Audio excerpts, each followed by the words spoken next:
Bismillahirrahmanirrahim. Assalamualaikum warahmatullahi wabarakatuh. Perkenalkan, nama saya Erik Sudikto, NIM 2488 20 10 44, Prodi Pendidikan Bahasa dan Sastra Indonesia, semester 2, tahun akademik 2024-2025. Nama MK menyimak dan memirsa, dan dosen pengampu sendiri itu Bapak Unes MPD. Nah, materi yang akan dijelaskan pada saat ini yaitu menyimak dan memirsa.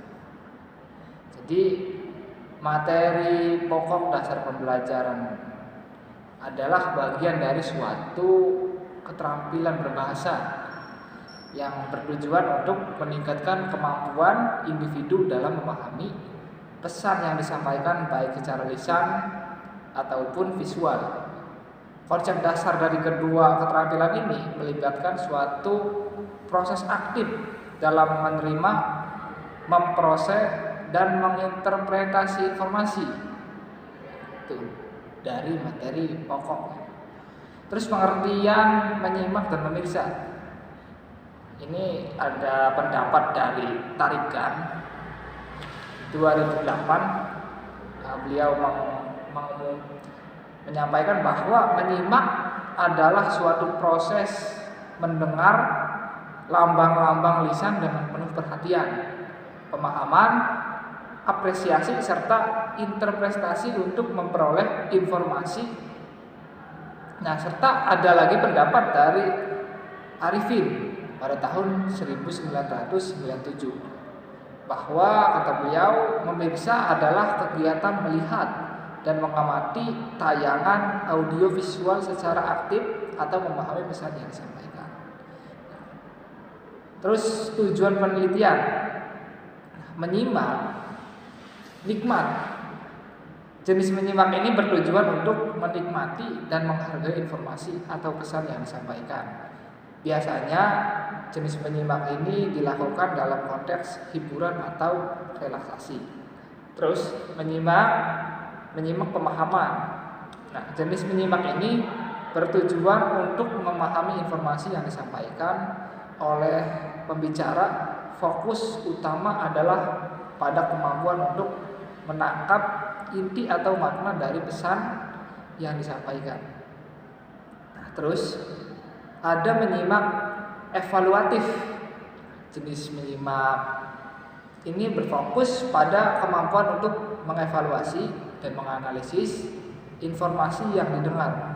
Pendengar tidak hanya menerima informasi, tetapi juga menilai kebenaran dan kualitas dan peran tersebut. Nah, terus ada menyimak empatik. Nah, jenis menyimak ini bertujuan untuk memberikan dukungan emosional kepada pembicara, pendengar, dan jenis menyimak ini lebih fokus pada memahami perasaan atau emosi pembicara untuk memberikan respon empatik dan dukungan. Terus menyimak instruksional. Nah, jenis menyimak ini berfokus pada mendengarkan instruksi atau petunjuk yang diberikan oleh pembicara untuk melakukan sesuatu. Pendengar diharapkan untuk mengikuti petunjuk atau langkah yang disampaikan dengan seksama. Terus ada ruang lingkup juga. Ruang lingkup menyimak mencakup berbagai aspek yang terkait dengan keterampilan mendengar dan memahami informasi yang disampaikan melalui komunikasi lisan. Menyimak bukan hanya sekadar mendengar suara atau kata-kata yang diucapkan, tetapi juga melibatkan kemampuan untuk memahami pesan secara mendalam, menanggapi secara tepat, dan menerapkan informasi tersebut dalam konteks tersebut.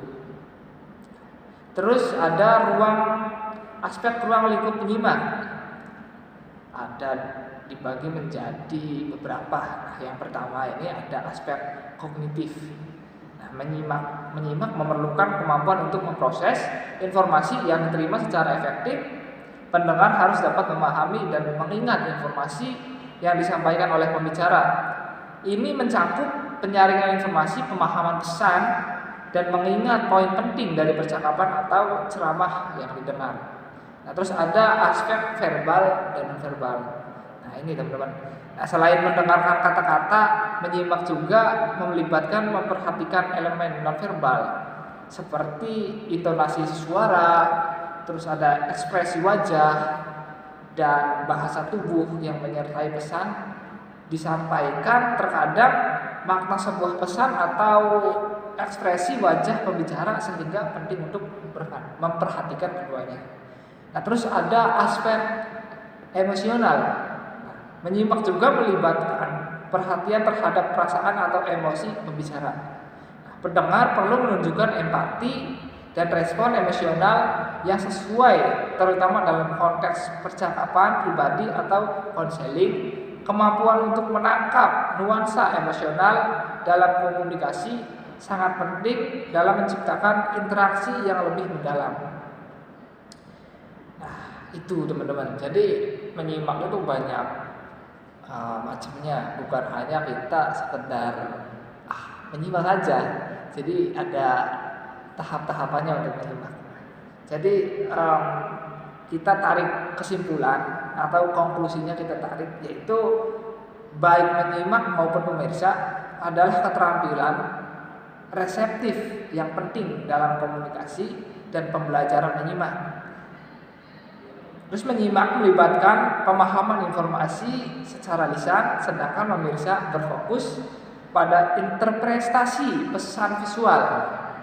Para ahli menekankan bahwa kedua keterampilan ini membutuhkan strategi aktif agar pemahaman lebih efektif. Mungkin seperti itu yang saya sampaikan. Kurang dan kurangnya mohon maaf.